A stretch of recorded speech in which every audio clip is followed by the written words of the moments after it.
You've heard of a block watch, neighbors watching out for each other in their own neighborhoods. Well, two neighbors in Akron went above and beyond when they noticed suspicious activity next door.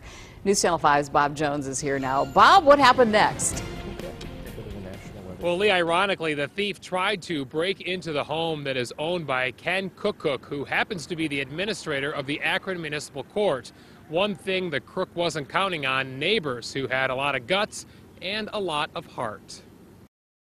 Something seemed fishy when Dave Eisner looked out his window and saw a stranger pounding on his neighbor's door Monday morning in West Akron. I noticed he had a little backpack over his shoulder. When the suspicious man disappeared into the backyard, Dave called 911. Well, actually, it's my neighbors. I think the guy was breaking and entering. He also called another neighbor, Dean Snyder, who joined the waiting for the crook to come outside. Dave was watching the front side and he says, "Here he comes. He's running out the front." At 52 and 64 years old, Dean and Dave may not seem like the take the law into your own hands type of guys, especially when you hear this. 2 years ago, I had open heart surgery. A triple bypass. Dave can relate. His surgery was 3 years ago. Triple. I actually had five bypasses.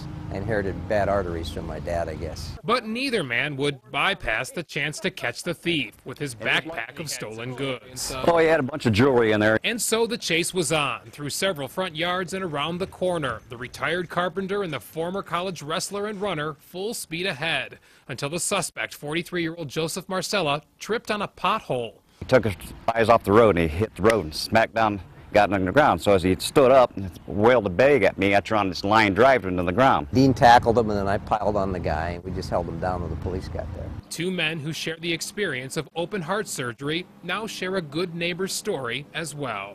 Needless to say, I got a stress test coming up here. I think my stress test will do just fine, you know.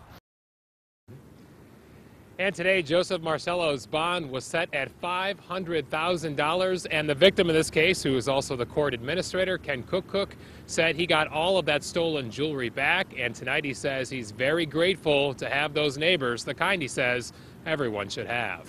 Live in Akron tonight, Bob Jones, News Channel 5.